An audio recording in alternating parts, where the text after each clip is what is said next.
నిన్న జరిగినటువంటి బోడబండలో జరిగినటువంటి ఒక మైనార్టీ టీఆర్ఎస్ పార్టీ అధ్యక్షులు మైనార్టీ అధ్యక్షులు నిరుపేద బిడ్డ 50 గజాలలో ఇల్లు కట్టుకుంటూ ఉంటే కాంగ్రెస్ సంబంధించినటువంటి వారు విచిత్రం ఏంటంటే పాత కాంగ్రెస్ సంబంధించినటువంటి వాళ్ళు ఎవరు కూడా ఈ రకంగా చేయట్లేదు.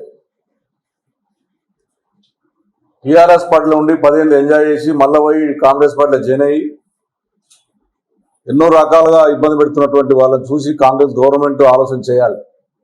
ముఖ్యమంత్రి గారు కానీ పిసిసి అధ్యక్షుడు కానీ దీని మీద ఆలోచన చేయాలి. మీ కార్యకర్తలు చేస్తున్నటువంటి దుర్మార్గం వల్ల నిన్న మీ కార్పొరేటర్ చేసినటువంటి దుర్మార్గం వల్ల నిన్న సర్దార్ అంటే నిండు ప్రాణం ఉన్న 30-40 సంవత్సరాల పిల్లగాడు 2 ఆడపిల్లలు ఉన్నారు. దుంకి చనిపోయాడంటే ఏ రకంగా హైదరాబాద్ నగరంలో ఈ వస్తువులకు పాల్పడుతున్నటువంటిది కూడా ఒకసారి ఆలోచన చేయాలి.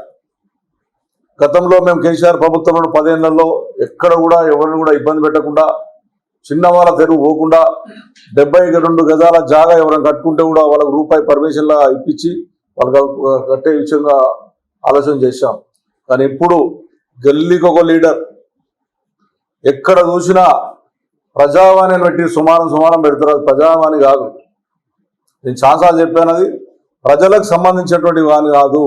అది కాంగ్రెస్ పార్టీ కార్యకర్తల పంచుకోనికి ప్రజావాణి పెట్టారు.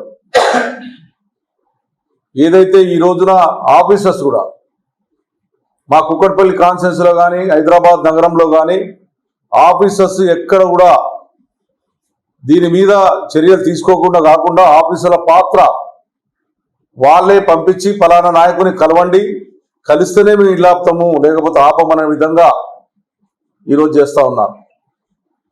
18 నెలలైంది ఇప్పటికీ కాంగ్రెస్ పార్టీ పరిపాలన వచ్చి హైదరాబాద్ నగరానికి కనీసం ఒక పైసా పని చేయకుండా ప్రజలను వేధించి హైదరాబాద్ నగరంలో ఉన్నటువంటి శేర్లింగంపల్లిలో ఉన్నటువంటి అయ్యప్ప సొసైటీ 6, 7, 8 ఫ్లోర్ వద్ద 0 పర్మిషన్.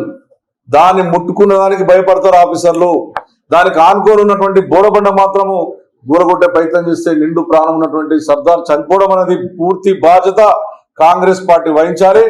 ఎవరైతే వేధింపులు పాల్పంచుకున్నారో వేధింపులు చేశారో ఆ యువకుడు చనిపోయాడో వాళ్ళ మీద కేసులు బుక్ చేయాలి. ఏదో చిన్న కేసులు పెట్టి చేతులు దులుపుకుంటే రేపొద్దు ఖచ్చితంగా మేము దాని మీద పోరాడతామని చెప్పి కూడా ఈ సందర్భంగా తెలియజేస్తా ఉన్నాం.